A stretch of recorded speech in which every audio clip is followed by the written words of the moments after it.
because success is achieved in so many levels. But if the contentment is not there, then none of it would be celebrated. Tomorrow is a brand new page for me to experience something new or to just finish what I've started. But today, I'm content and grateful for everything that has been given to me.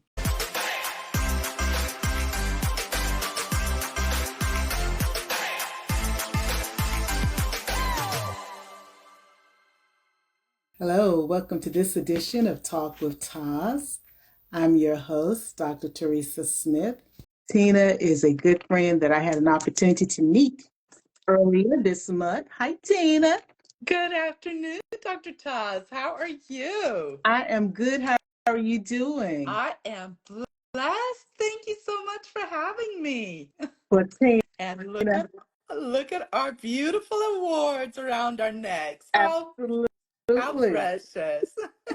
Love it. Uh, Tina, I tell you, you are such a joy. You are such a joy, and um, you're such a joy. And I was just thinking, I'm, I'm going to do the show the correct way. But before we actually get started, we just lost former President Jimmy Carter. yes. And when I saw the notice yesterday, I immediately thought about Mm, you. And I thought about your picture that you had with him and his wife, Rosalind, with your two yes. granddaughters. And I thought, now those are probably the two granddaughters that I just met earlier this month. And Absolutely. so, knowing that you actually had an opportunity to meet and talk with him, Yes. um, which is which is an honor and so a privilege that a lot of us don't get. Mm, Um, just yes.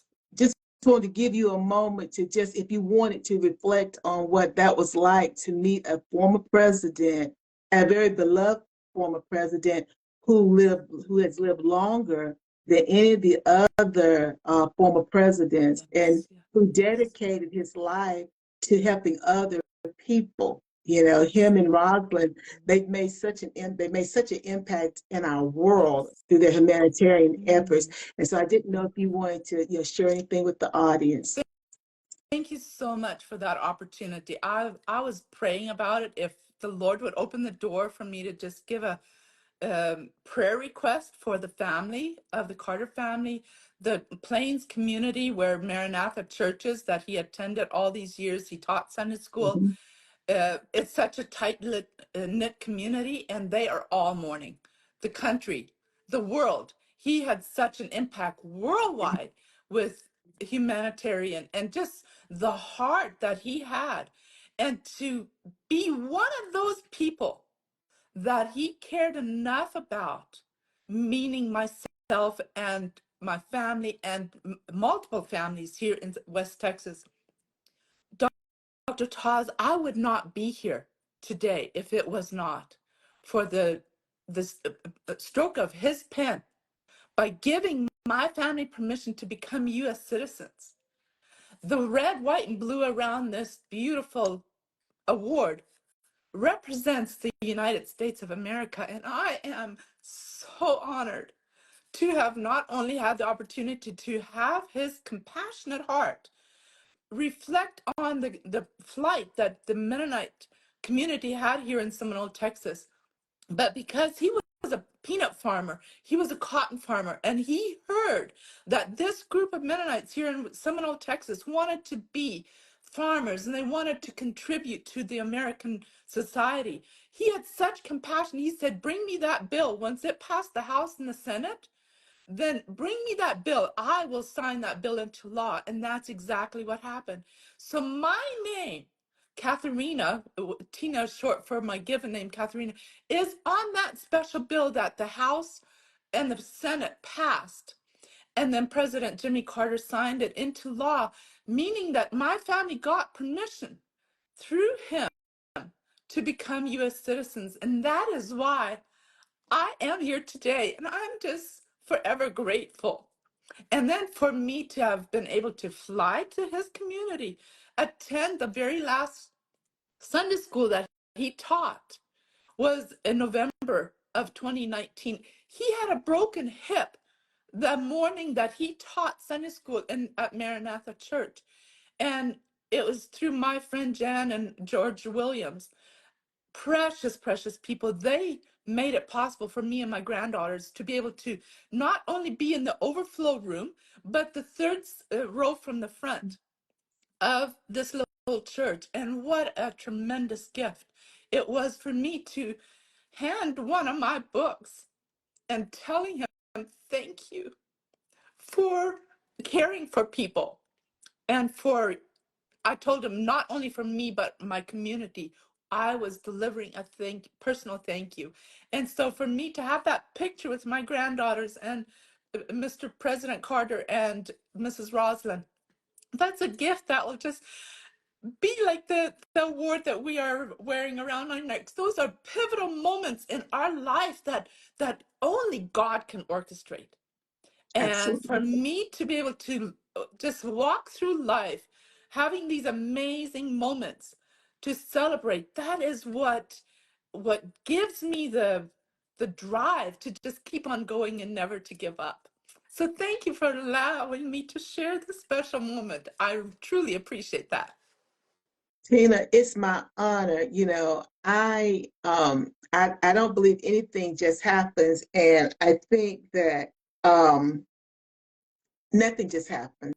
And like I said, when I heard the news, I immediately thought about you in the Yes. picture, and I thought those two little girls, those have to be the two little girls that I just Yeah. met earlier this Mhm. month, in December 2024, at Chosen Pen Award Yes. ceremony. And I thought, look at God, because Amen. it was like He just put all the pieces together. So And to true. think that you were able to attend President Carter's final time teaching Sunday school. Yes. And I know, because I've read things and heard him talk, how important that was for him to have that connection Yes. and to be able to sit there and hear him teach Sunday school. Yes. But I did not know, truly understand the connection until you shared Yes. it. You Yes. so I'm just glad that my platform was open to you today. Thank Because like I said, you. God always knows what's happening.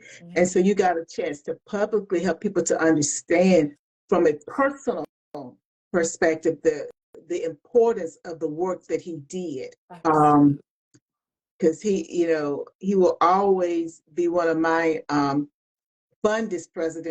I tell the story when I was a little girl at his inauguration. I remember my mother and my aunt, and we were watching inauguration. I was a little girl Mhm. in '76, and they were like, "Oh, they're getting out of the car." Yeah, Because if I'm not mistaken, I'm thinking maybe they were the first they were. presidential couple to get out and walk. And They I sure remember were. them saying that, and I Yeah. think Rosalind had on boots. Uh-huh. And I was like, okay, I'm just looking because I didn't know the significance then. But Mm. now I do. And I'm Yeah. like, and I saw them get out of the Yeah. car in real Yes. time and walk the parade route. Wow. And it was so many firsts with Mhm. President Carter, but I think about his life and his legacy, Mm. and we have so much to aspire to. And Absolutely. then, as a Southerner, he gets to be with his wife. Amen.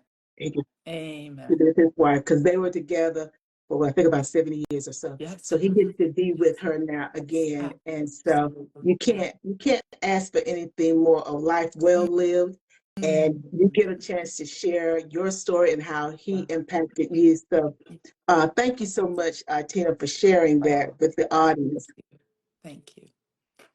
So, audience, we started a little different this time, but I'm Dr. Teresa A. Smith, Dr. Taz, and welcome to Talk with Taz. I'm honored to have with me today Tina Siemens. She's an Mm. award-winning author, community leader who is a true testament, as you just heard, to perseverance and faith.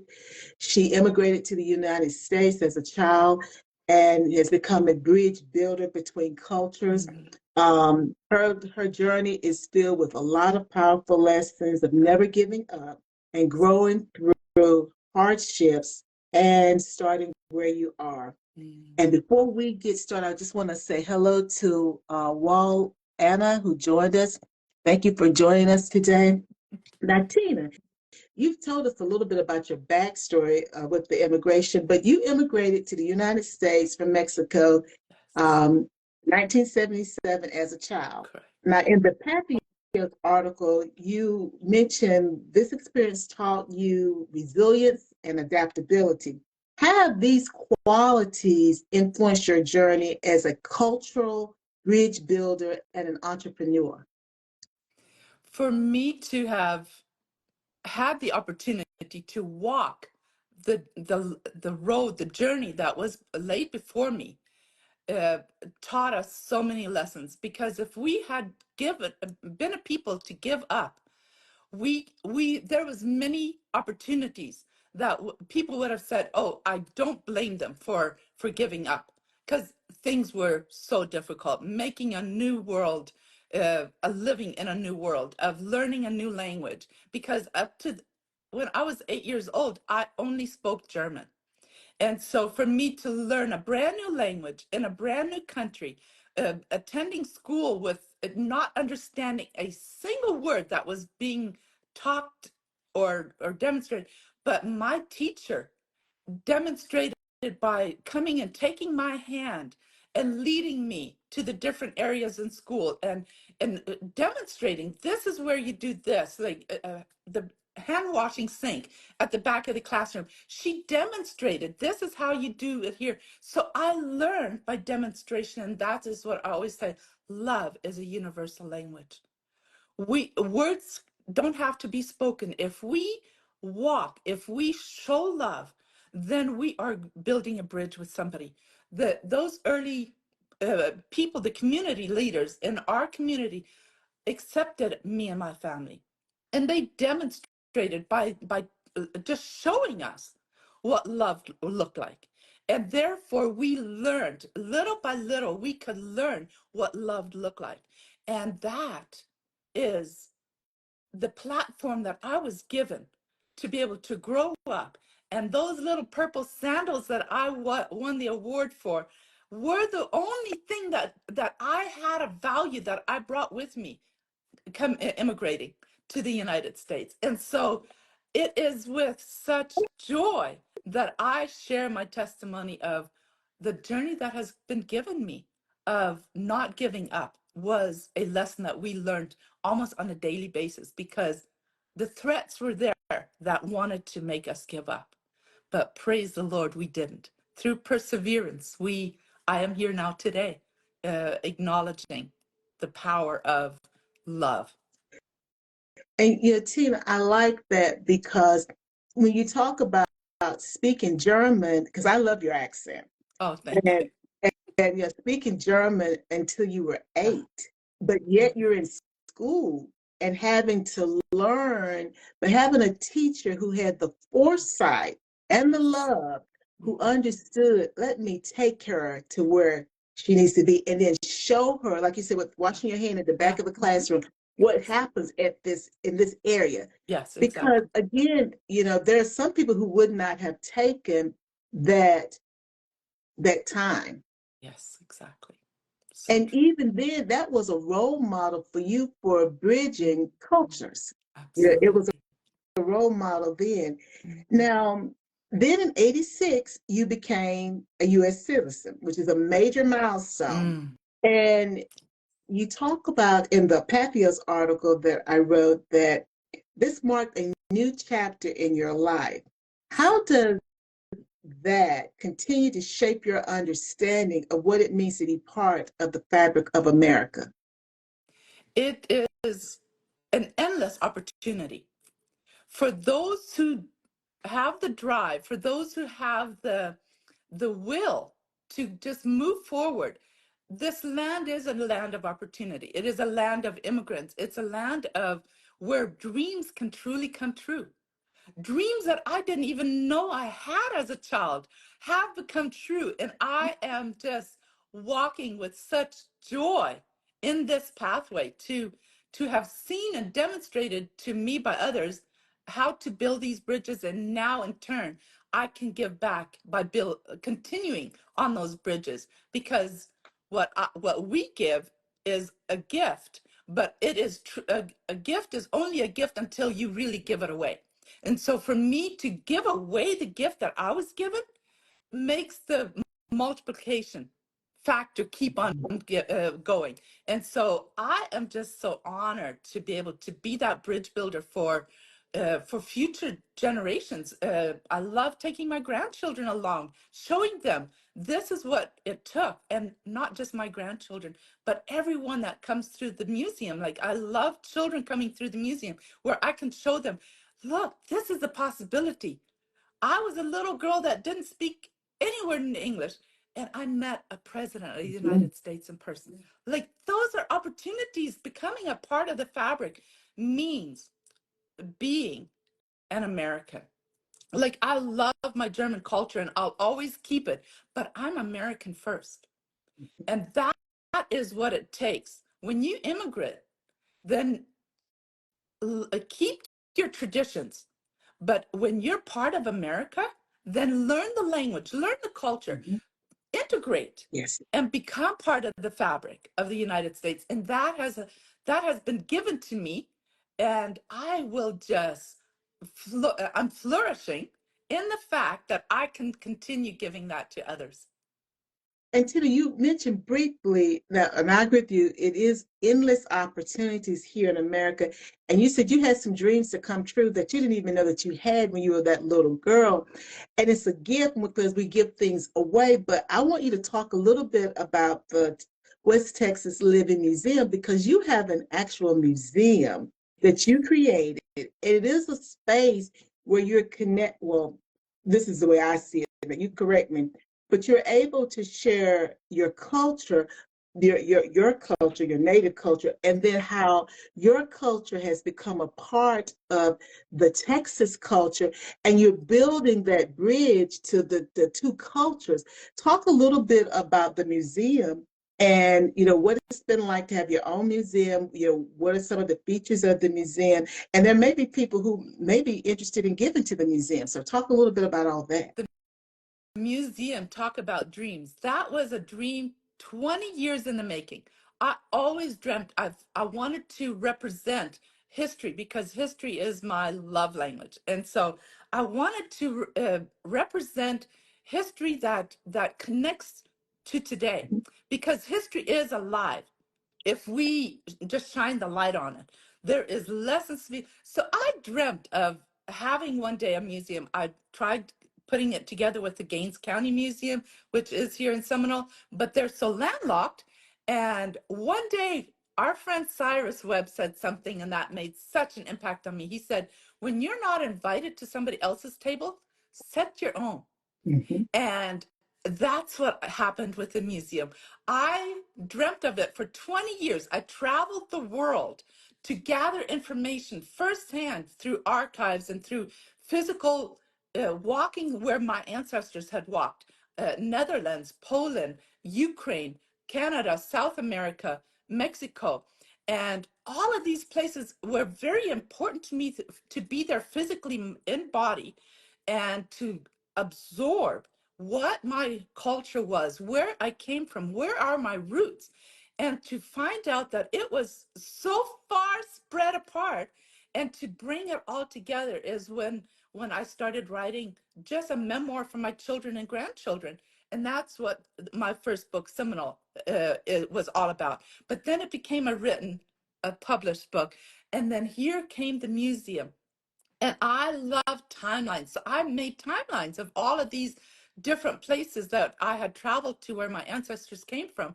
And through that, the Comanche Nation was here in Seminole before any of the white people came.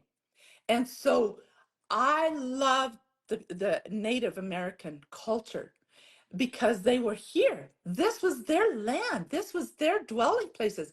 And so when I started putting all of these things, different cultures into my museum, one day I found out through a genealogy site that the Mennonites have that my third cousin, 3 times removed, immigrated from Ukraine to Kansas, while my family went from Ukraine to Canada, Canada to Old Mexico, where I was born, and then to the United States.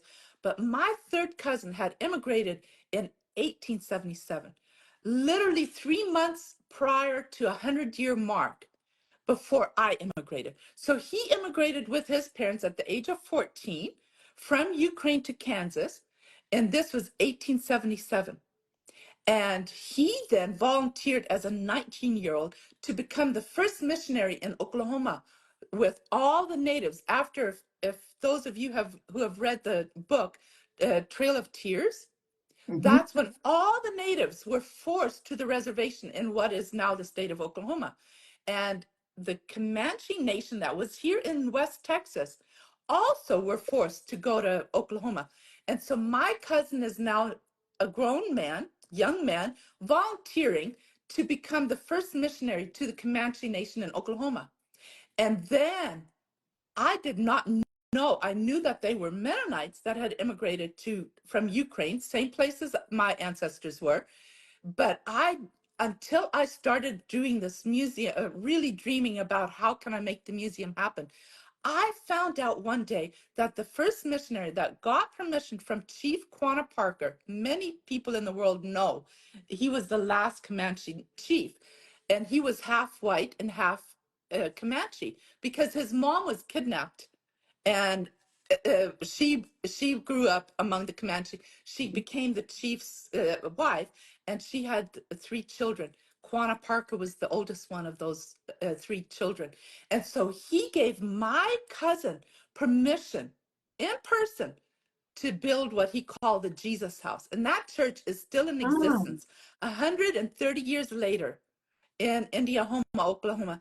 And so these natives, they were able to come to the grand opening of my museum and in their full regalia, doing these drums and dances that the natives do so beautifully.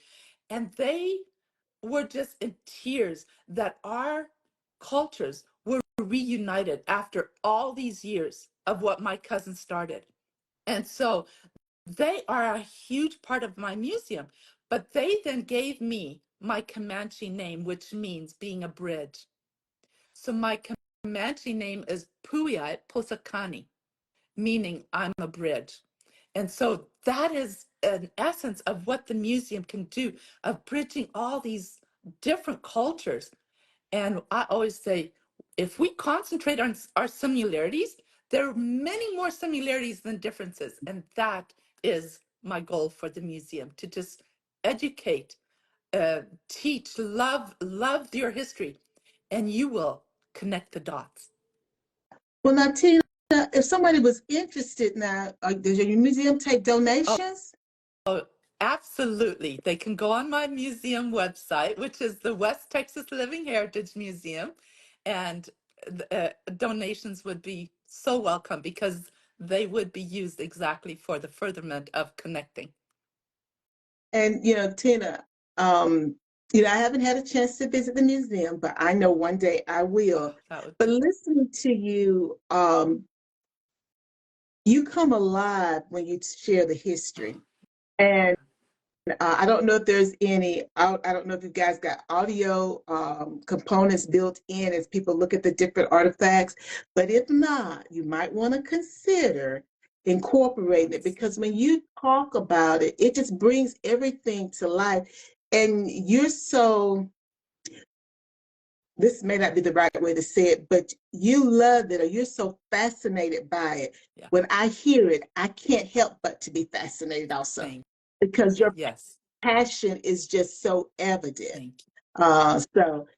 Just keep that in mind. I want to welcome two people that have joined us. Yes, Eleanor Schmitz, 2024, and then Nettie Henry Rimple joined us also. oh, Thank you guys for joining us today. Um, but, you talked a little bit about, well, you didn't, but I'm going to say, in December of 2024, the little sandals that could. Tina mentioned that when she came to America, she only had her purple sandals. And yes, so this children book is your second book, if I'm not mistaken, correct. Tina. And so it was recognized and received an award from Chosen Pen because the story is so captivating. And so when I think about the little sandals that could, and then Seminole, some people never give up. It's all about perseverance and survival. Yes. I know that you want to share your story with your grandchildren. I think I've heard you say before, Yes. but you're an author now. Now, it may have started out that you just wanted to share the story with your grandchildren so Yes. that they would know the history and Mhm. how you got here, your family got here. But for those of us who are readers, what is the message that you want us to leave with when we read Seminole or the little sandals that could? What message do you want us to leave with? That no matter how humble the beginnings, your journey is what you make of it. You can make it a bridge for somebody else. You can just uh, demonstrate what it took for you to get where you're at.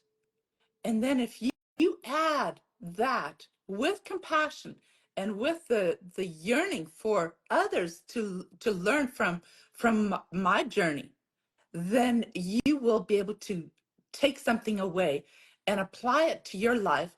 Because if it was meant that I was given a, a silver platter with a golden spoon on it, I would not have been able to do it. But it was pork and bean containers that was my playing dishes. It was little butter dishes, plastic butter dishes. I had no little toys that were my playing time to set the table when I played with that little with the doll that I couldn't take from Mexico, and I got a little bitty doll here after a couple of years, and I played with the simple things. But that is just start with what you have, whether it is a lot or little. But everything that you multiply with will then increase your chances of becoming recognized, of becoming that voice, and making your story and your journey worthwhile somebody reading, taking the time to read it. And so anyone that reads either one of my books, I pray that you will be inspired by what my family went through, and then apply it to your life, and you will just be able to carry it forth, because your message, your story matters. And Tina, I think that that is so important to start where we are. And you're right, everybody's story matters. And when we start where we are and then multiply that, Mhm. the possibilities are endless. Now, when I think about all that you have accomplished, you know, you're an author, you're an entrepreneur. Um, in the article, we talk a little bit about some of the things that you use to, I'm going to say, balance you out, keep you motivated, to keep you grounded. Mhm. Yeah, in the article, we talked about your daily practices, you know, like prayer and your scripture meditation that ground you. Can you share a specific, maybe challenge that you have used these practices to keep you grounded? Because sometimes, Tina, people they hear what we're saying, but they can't apply it to their own life, or they think maybe we're just saying stuff that we really don't use this stuff to get through. Because you know, I don't know what else you're gonna use it. Well, there's lots of other stuff you can use to get through, but I'm not trying to use none of that stuff. You know, but God really does see us through. Our faith sees us through. Is there a particular challenge where you've used some of your practices to help you get through it? While you were speaking, and that's a great question, one story came to mind when I was about between 9 or 10 years old. Me and my family were on the cotton fields here in West Texas for 12, 13 hours a day, and 100 plus degrees heat. We were dropped off before the sun rose, and we did not have a cooler. We didn't have a Yeti cooler with built-in ice chests. Uh, it was plastic bags that we had our sandwiches in. By lunch, they were usually soggy, and there were several days we ran out of water. Mm. But because we didn't know the culture, we didn't know about sunscreen. And so this one particular day, and I just remember it as if it was yesterday. I feel the blisters on my neck.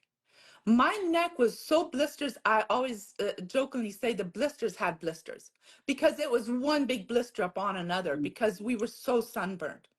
And then we have dust storms in West Texas. And so it was this red sand that we would walk through the cotton fields all day long. And this particular day was very stormy. And so those blisters had red dirt of dust on them. And I was sitting in our tub and I was just sitting there crying and didn't know how I could splash water on this sore neck of mine. And there was a soft knock on the door, and it was my dad saying, "Tina, are you okay?" They had heard me cry in the living room, which was only a two-bedroom mobile home, but so it wasn't a very big space. But Dad had heard me crying, and he said, "Tina, are you okay?" And I said, "I don't know how to wash my neck because it hurts so bad." And a father and a mother that know how hard their kids are working, and every dollar was already spent before it was even earned. So much for 5 years went to pay off immigration attorneys. And so every week we would need to have all the money. We barely had enough for groceries.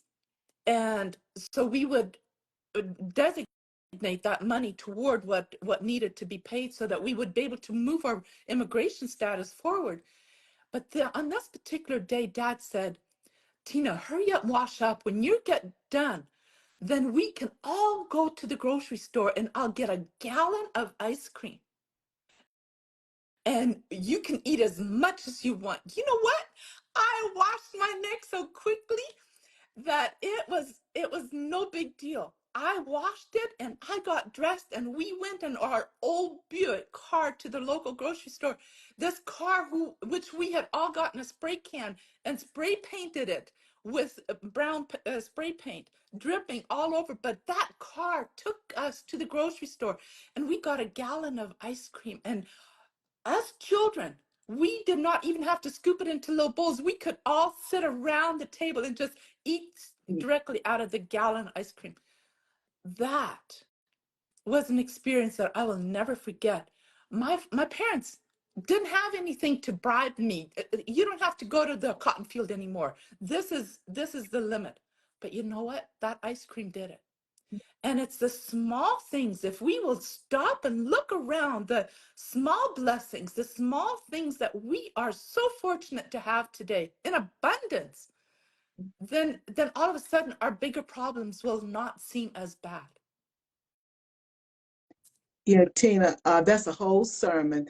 I want to say thank you to Nan Dackley for joining us and for Sonia Smith Hopkins for joining us. That's a whole sermon that you have given right there. Because as you said, your family didn't have, they couldn't tell you you couldn't go, well, I should say could, that you didn't have to go back because everybody had to go in order for you to get the amount of money needed so you could move your immigration status forward. Um, and it's like your dad's like, what can I do? What can we do? Because I can imagine they were sunburned too, Yes, because absolutely. Absolutely. everybody had experienced it. But knowing that you were a little girl Mhm. and you needed something to keep you moving forward. Oh, we're gonna go get ice cream and you can have as much as you want. Mhm. And just so how important a gallon of ice cream is. Mhm. And you're so right when you talk about we have these blessings, and sometimes we overlook them until they're gone because they didn't seem like it didn't mean nothing to you then Exactly. because you didn't understand. But I think the lesson, the takeaway for me is count your many blessings, see what God has done, and understand that every blessing, no matter how small it is impactful because it Yes. could be the very one that will turn your whole situation around. And I can imagine that those lessons the experiences that you learned with your family during that time have helped to balance you out, keep your faith strong, and propel you to secure a dream, the West Texas Living Heritage Museum that you had, because you could have given up because the other museum that you was trying to work with was landlocked, but you didn't. You did not give up. Tina, the last thing that I want to talk about is, what does success mean to you? You know, you have accomplished a lot. You came to the United States as a little girl, got your citizenship, would go on to spend time with President Carter, which is something that most people don't get that opportunity. Then you've raised your family, well respected in your community, and then you realized your dream of having a museum. You've got your museum. You've written 2 books that have been bestsellers. I know you've got another one in the Harper. You're a media personality in your own right. You know, but what does success look like with Tina Siemens, or Katerina? I hope I'm pronouncing it correctly. Siemens, what does it look like to you? To be content. Mm, Because to be success content. is achieved in so many levels. But if the contentment is not there, then none of it would be celebrated. And so if I am content in today, in the situation I'm right now, then then tomorrow is a brand new page for me to experience something new, or to just finish what I've started. But today, I'm content and grateful for everything that has been given to me. Well, Tina, um, I'm enjoying this crying phase that I'm in. Uh, I said to someone, I think I'm crying for other people, meaning that I want people to understand that it's okay to cry. It's okay to share your emotions, because when you said to me that success means contentment, being content with where you are today and celebrating that. Thank you, Nancy Kaur, for joining us, and celebrating that. That just resonated with me, because I think when we have aspirations, but if we can be content, grateful for where we are in this moment, regardless what challenges we face, we know that tomorrow will be better. I didn't say it was going to be challenge free, but it's going to be better. And eventually, you'll have your museum, if that's what you're wanting. Whatever it is that you're working towards, you'll have that. But learning to be content, faithful, and keeping that perseverance in front of you, and understanding that it's those small blessings, like some ice cream, Yes. which meant so much at that time, because you understand what that cost your family to get a gallon of ice cream, so everybody could just, we didn't get bowls, which when you get a bowl, that means you're getting a certain amount, but got a gallon, and everybody Yes. could eat as much as they want. Amen. That was It huge. was huge. That was a Absolutely. huge thing. And so my thing is, um, I love that, Tina. That contentment. Be content where you are, but don't give up. Keep pressing forward. And your life, and the little sandal that could, your children's book that was recognized by Chosen Pen, it embodies all of that. Tina, 2024 has been a wonderful year for you. Um, can you tell us a little bit what 2025 might have in store? I feel like 2025, the gate is wide open, and I am going to walk through it with such newfound confidence in my mission. You, Cyrus, are amazing groups that we're part of, is giving me the confidence that I can say, I will move forward. I will not stand still, because standing still, well, there's really no such thing as standing still. It's either you're moving forward or you're sliding Yep. backwards. So if you are in a transition between I want to move forward, then then hold on to something that really is meaningful to you, a goal that you might have, and that will be the rope that you can start climbing forward to. And so for 2025, of course, in January, I hope to bring my third book onto the market and start talking about the amazing story that will be. And then I have mad lots of different ideas and wishes for the museum, and doing these recordings is definitely one of them. And so I want to expand on the museum, and then in my personal life continue healing physically, Mhm. and uh, and just being the best that Tina Siemens can be, so that I can be a vessel to continue laying planks on this bridge that would allow others to just walk with me and see that it is possible if we don't give up. This bridge may look like it's just two posts stuck on either side of the river on the banks, but it is up to us on laying the rope, and then plank by plank, we can build that which we want to cross over into. And that is what 2025 will be for me. Well, Tina, you gave me a few chills there. I was reminded of a song. I don't know if you've heard of it. Called, well, the lyrics are "Walk with me, Lord, Amen. walk with me, Lord, while I'm on the pilgrim journey." And Amen. you have been on that journey, and you are such a testament to me. You are just as warm in person as you are virtually. Mhm. I'm just so thankful we got a chance to meet.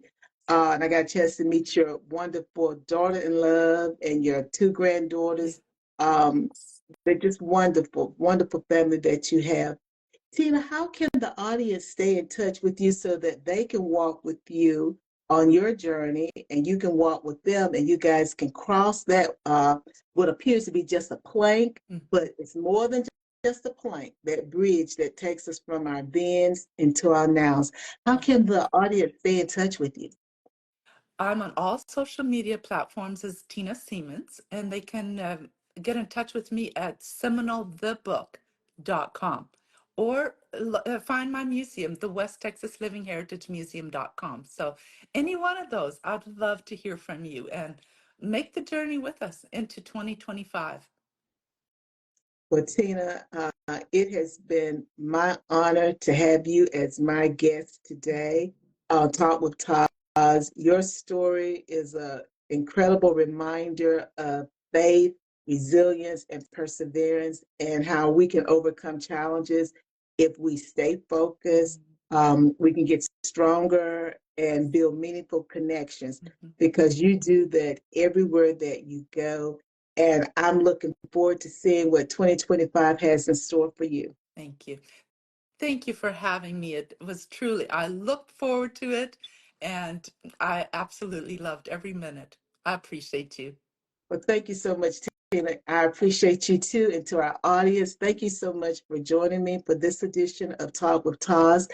And until next time, make sure you take care of yourself first before you take care of anyone else. Bye now. Bye. Bye.